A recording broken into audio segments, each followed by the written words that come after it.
भाजपा आवत है। भाजपा आवत है। अब की बार अब की बार अब की बार मेरे परिवारजनों, मैं छत्तीसगढ़ भाजपा को, पूरी टीम को बधाई दूंगा कि उसने आपके सपनों को सच बनाने वाला संकल्प पत्र कल ही जारी किया है। इस संकल्प पत्र में छत्तीसगढ़ की माताएं, बहनें, महिलाएं, यहां के युवा, यहां के किसानों को सबसे बड़ी प्राथमिकता दी गई है। और भाजपा का ट्रैक रिकॉर्ड है कि हम जो कहते हैं वो करके रहते हैं। छत्तीसगढ़ को भाजपा ने बनाया और मैं गारंटी देता हूं, छत्तीसगढ़ को भाजपा ही संवारेगी। लेकिन भाइयों बहनों, भाजपा के संकल्प पत्र के आगे कांग्रेस का झूठ का पुलिंदा भी है। कांग्रेस की प्राथमिकता क्या है? कांग्रेस की प्राथमिकता है भ्रष्टाचार से अपनी तिजोरियां भरना। कांग्रेस की प्राथमिकता है अपने नेताओं के चहेतों को नौकरियां बांटना, आपके बच्चों को नौकरियों से बाहर करना। पीएससी घोटाले में कांग्रेस ने यही तो किया। कांग्रेस ने आपके बच्चों को बाहर कर दिया और अपने बच्चों को भर्ती किया। आप यहां सरकारी दफ्तरों में जाते हैं तो लोग क्या कहते हैं? पूरा छत्तीसगढ़ क्या कह रहा है? गरीब से गरीब मेरा छत्तीसगढ़ी क्या कह रहा है? पूरा छत्तीसगढ़ एक ही बात कह रहा है। जब सरकारी दफ्तर से निकलता है तो एक ही बात बोलता है, 30% कक्का, आपका काम पक्का। 30% कक्का, आपका काम पक्का। कांग्रेस की हर घोषणा में 30% का खेल पक्का है। इसलिए 30% सरकार से छत्तीसगढ़ छुटकारा चाहता है। इसलिए छत्तीसगढ़ कह रहा है, औ नहीं सही वो, औ नहीं सही वो, औ नहीं सही वो, औ नहीं सही वो, बदल के रही वो। साथियों, छत्तीसगढ़ की कांग्रेस सरकार आपको लूटने का कोई मौका नहीं छोड़ रही। इन्होंने तो महादेव के नाम को भी नहीं छोड़ा है।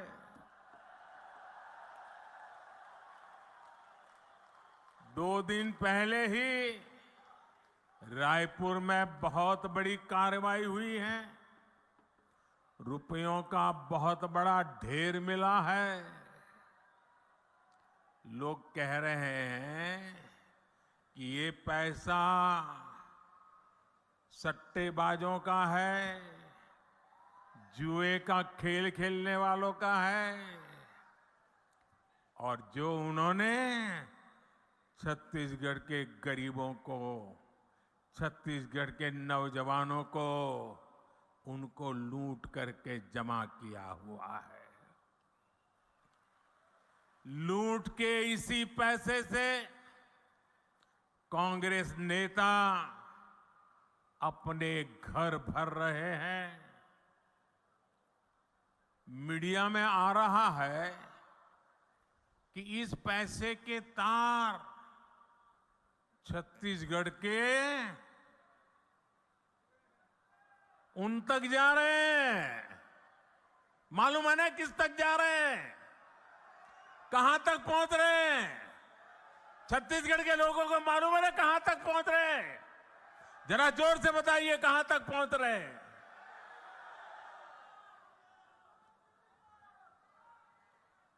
यहां की कांग्रेस पार्टी ने, यहां की सरकार ने, यहां के मुख्यमंत्री ने छत्तीसगढ़ की जनता को बताना चाहिए कि दुबई में बैठे इस घोटाले के आरोपियों के साथ उनके क्या संबंध है।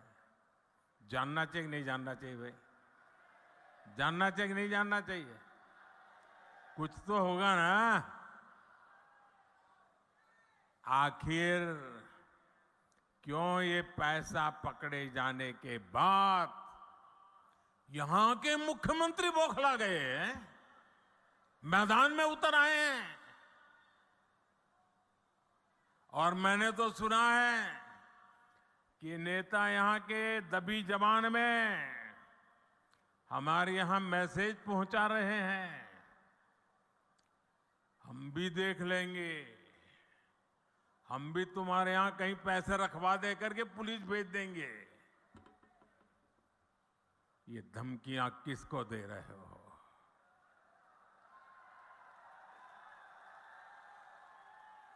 ये किसको डरा रहे हो?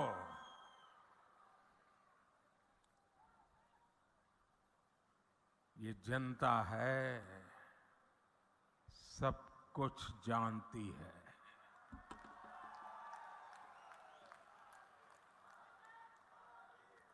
मोदी को तो ये कांग्रेसी दिन रात गालियां देते हैं। हर दिन मैं 2-2.5 किलो गालियां खाता हूं,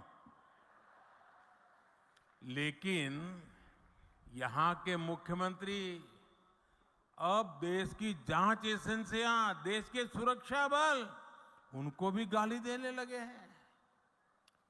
पकड़े जाने के बाद यहां के मुख्यमंत्री बौखला गए हैं, मैदान में उतर आए हैं।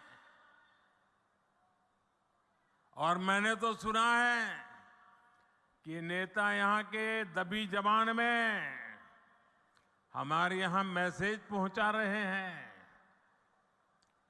हम भी देख लेंगे, हम भी तुम्हारे यहां कहीं पैसे रखवा दे करके पुलिस भेज देंगे। ये धमकियां किसको दे रहे हो?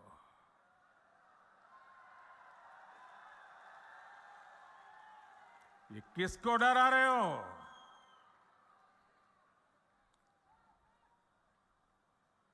ये जनता है, सब कुछ जानती है।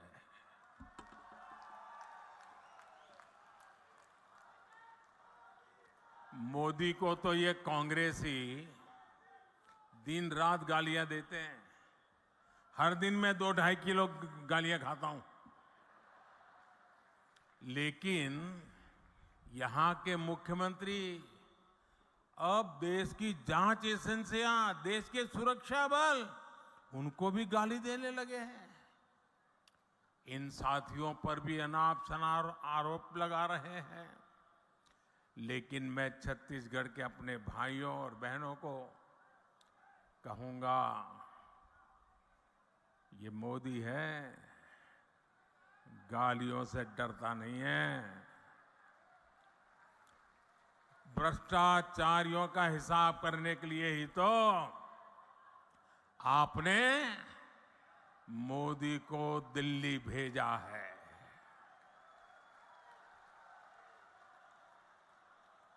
जिन्होंने छत्तीसगढ़ के गरीब को लूटा है, उस पर कार्रवाई होके रहेगी। उससे पाई पाई का हिसाब लिया जाएगा। मेरे परिवारजनों, छत्तीसगढ़ की भ्रष्ट सरकार ने एक के बाद एक घोटाले करके आपका विश्वास तोड़ा है। छत्तीसगढ़ महतारी का अपमान किया है। पीएससी घोटाले और महादेव ऐप घोटाला तो चर्चा में है ही। कांग्रेस सरकार के रिपोर्ट कार्ड में घोटालों की कमी नहीं है। अगर मैं भी बोलने जाऊंगा हर घोटाले की वर्णन, तो शायद मेरा अगला कार्यक्रम लेट हो जाएगा। 2000 करोड़ रुपए का शराब घोटाला, 500 करोड़ रुपए का सीमेंट घोटाला, याद है ना? आपको याद है कि भूल गए हो?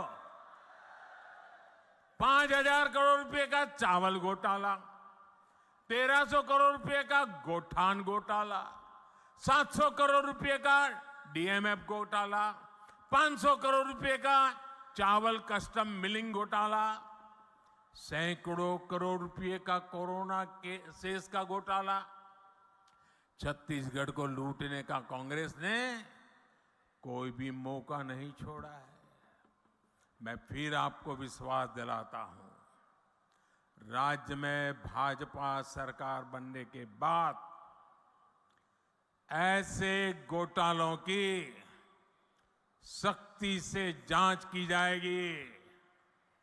आपका पैसा लूटने वालों को जेल भेजा जाएगा।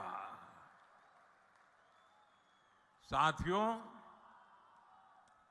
कांग्रेस ने गरीब को धोखे के सिवाय कभी कुछ नहीं दिया है।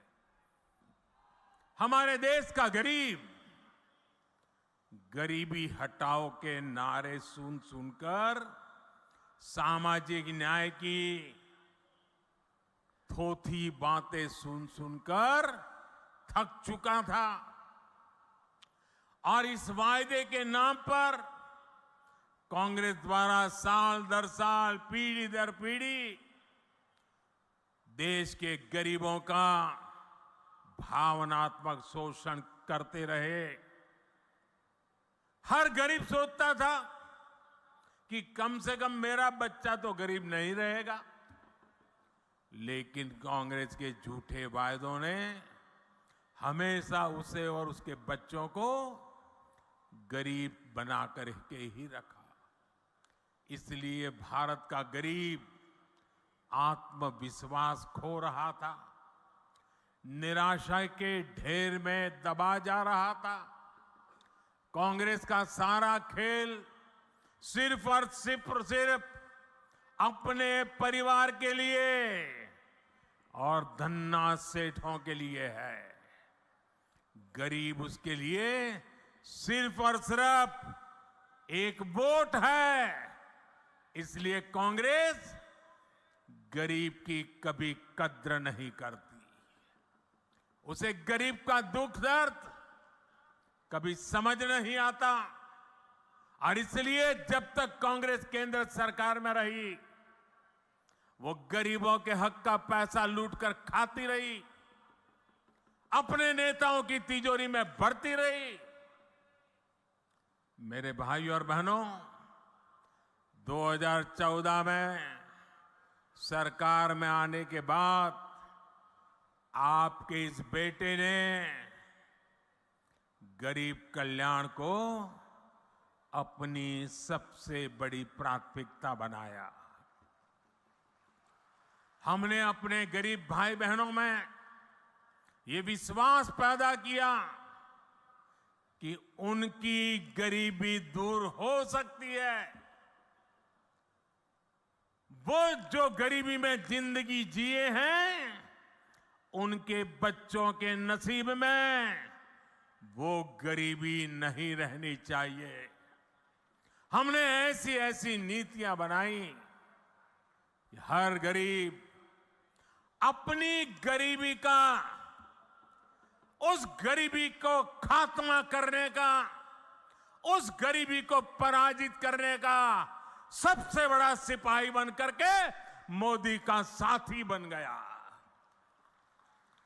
भाजपा सरकार ने बहुत धैर्य से काम किया, बहुत ईमानदारी से काम किया। मोदी के लिए देश की सबसे बड़ी जाति एक ही जाति है और मोदी का ये बार बार कहना कि अगर मेरे देश में सबसे बड़ी जाति कोई है तो एक ही है, वो जाति है गरीब। जो गरीब है ये मोदी उसका सेवक है, मोदी उसका भाई है, मोदी उसका बेटा है। भाजपा सरकार ने जो नीतियां बनाई उससे आज देश में गरीबी कम हो रही है। हमारे सेवा काल में सिर्फ 5 साल में ही 13.5 करोड़ से ज्यादा लोग गरीबी से बाहर आए हैं। जो गरीबी से बाहर निकले हैं वो आज मोदी को कोटि कोटि आशीर्वाद दे रहे हैं। इसलिए गरीबों की ये एकजुटता, आज गरीब एकजुट हो रहा है, गरीब नए आत्मविश्वास से भरा हुआ है और गरीब तय करके बैठा है कि वो अपने संतानों के पास गरीबी की जिंदगी जीने के लिए मजबूर नहीं करेंगे। और इसलिए गरीबी की लड़ाई में, गरीबी को परास्त करने के लिए आज गरीब एकजुट हो रहा है। गरीब एक जाति के रूप में साथ आकर के